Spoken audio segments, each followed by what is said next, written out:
Républicains, démocrates et progressistes. La parole est à Monsieur Stéphane Claireaux.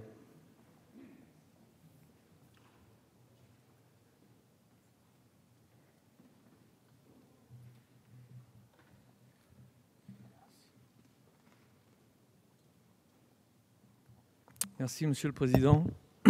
Madame la Ministre, Monsieur le rapporteur, chers collègues, au nom du groupe radical, républicain, démocrate et progressiste, j'ai l'honneur de saluer un budget 2016 de la mission Outre-mer satisfaisant dans un contexte budgétaire général plus que contraint. Avec plus de 2 milliards d'euros en crédit de paiement, votre budget, Madame la Ministre, est non seulement en stabilité, comme vous l'indiquez modestement, mais bien en augmentation, fût-elle modeste. Une fois de plus, comme tous les budgets Outre-mer de notre législature, l'attachement tout particulier de notre gouvernement aux Françaises et Français des Outre-mer est affirmé dans une logique nécessaire et juste de solidarité et de développement économique.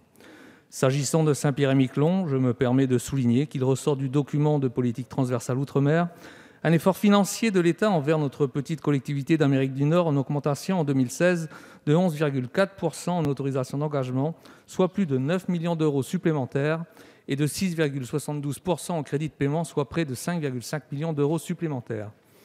Je souhaiterais maintenant revenir sur plusieurs thématiques fondamentales dans ce budget 2016 s'agissant des Outre-mer. Concernant les exonérations de cotisations sociales, plusieurs acteurs socio-économiques ont exprimé une crainte dont on comprend bien l'origine.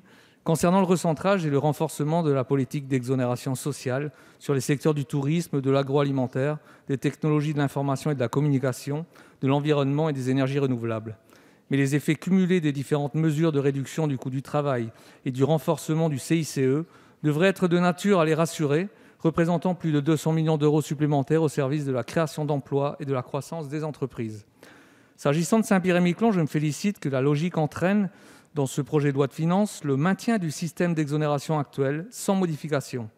Maintien d'autant plus justifié compte tenu de la compétence fiscale locale et de l'inapplicabilité à l'archipel de toute mesure nationale fondée sur la dépense fiscale, dont le CICE.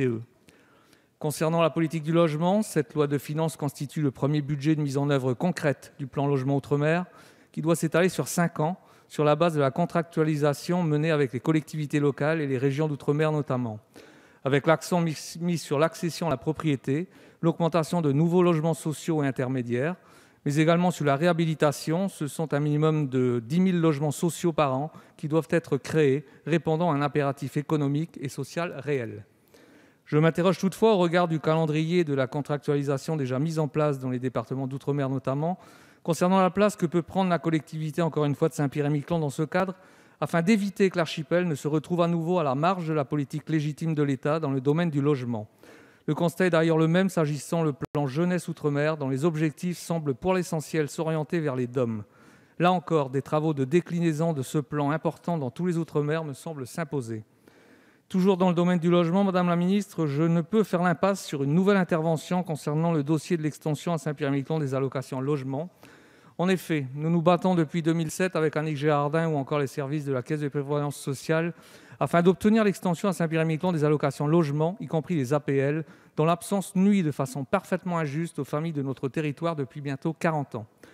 En décembre 2014, lors de son déplacement dans l'archipel, le président de la République, à juste titre, a pris l'engagement de l'extension tant attendue de l'ensemble de ces allocations logement.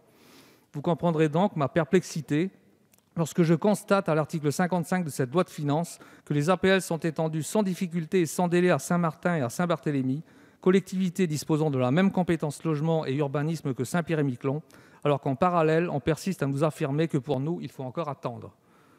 Ne peut-on pas inclure Saint-Pierre-et-Miquelon d'ores et déjà dans l'extension législative des APL, au même titre que Saint-Martin et Saint-Barthélemy, quitte à attendre pour d'autres allocations logement d'éventuels arbitrages et adaptations par ordonnance? L'article 40 de la Constitution oblige, l'initiative d'un tel amendement ne peut venir que du gouvernement.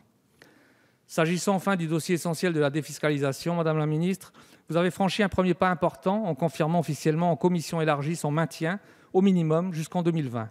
Naturellement, comme vous le savez pertinemment, la défiscalisation en outre-mer est un outil indispensable pour nombre d'investissements structurants de nos économies, investissements qui ne peuvent se concevoir, se financer et se porter que sur de longues années dans un contexte nécessaire de sécurité juridique. Sans garantie de maintien sur le moyen à long terme du mécanisme de défiscalisation, Madame la Ministre, c'est l'équilibre de nos projets économiques qui peut être mis en péril. Les investisseurs ont besoin de visibilité accrue. Aussi, avec mon collègue Harry Chalus et les députés du groupe 2RDP, nous défendrons un certain nombre d'amendements à ce sujet afin d'assurer aux porteurs de projets les garanties de sécurité juridique nécessaires à la réussite et à la concrétisation des opérations d'investissement qui feront l'avenir de nos territoires. Nonobstant ces propositions pour continuer à aller de l'avant, au nom de l'ensemble du groupe 2RDP, je salue ce budget 2016 au service de l'ensemble des départements et collectivités d'outre-mer. Le groupe des radicaux de gauche et apparentés votera votre budget. Je vous remercie. Merci Stéphane Claireaux. Pour le groupe Gauche démocrate et